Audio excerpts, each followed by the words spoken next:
Can or should students grade each other on their course assignments? Let's try to get an overview on peer assessment. What is it? And how can it help students and instructors at university?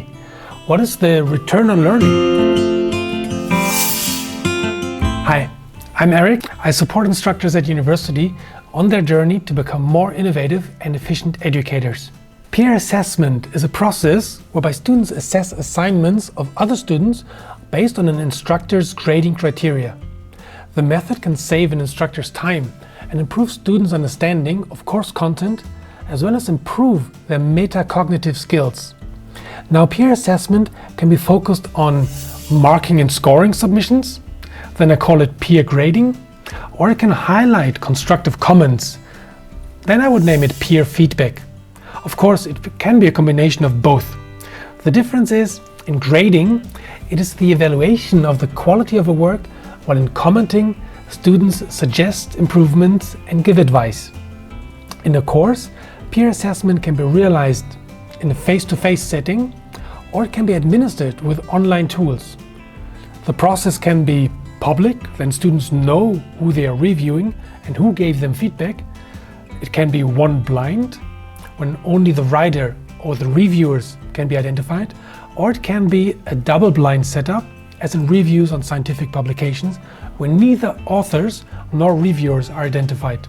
For me, one of the most interesting aspects that impact the return on learning is when we think about peer assessment as asynchronous collaboration. Now, what do I mean by that?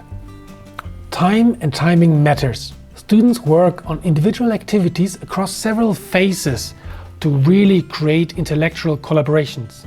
Clarifying these phases is important.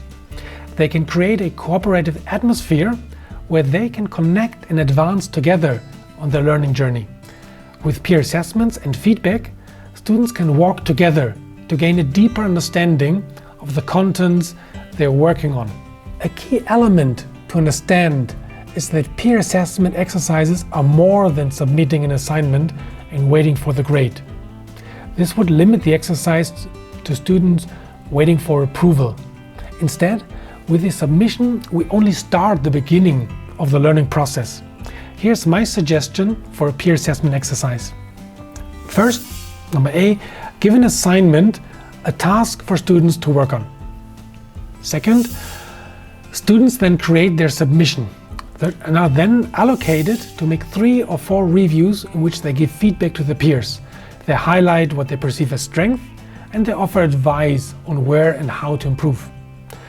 Then, students reflect on the feedback they receive. For example, how useful and actionable it was. Then, it's important to have a feed forward with the exercise to improve in the next iteration of an assignment so that students can make their next submission a bit better. As you can imagine, students need guidance for succeeding this circle and doing the assessments. Besides your explanations of the exercise, this guidance also comes in the form of rubrics. Now, rubrics spell out the learning objectives of an assignment with several criteria, and they identify the different levels of performance. They're often used for writing assignments, but work equally well for video presentations. Students also develop their metacognitive skills while working their way through this cycle. And this is beyond the original assignment that could be writing a short essay, a lab report, summarizing an article, providing an explanation to a mathematical formula, or a piece of programming code.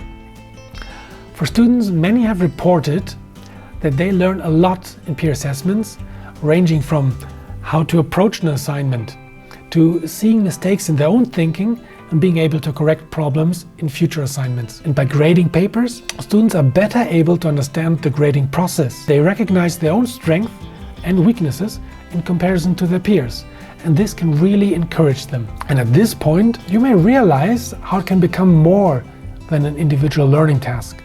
It can foster critical thinking as a social dialogue among students. Now, Bill Gates said, "We all need people who give us feedback. That's how we improve." Help students become good feedback givers to add value to what you teach and what students learn. If you like this outline, you may be interested in these short videos on giving and receiving feedback. Lecturers found them useful in creating student buy-in for these types of critical thinking exercises. Thanks for watching, and see you later.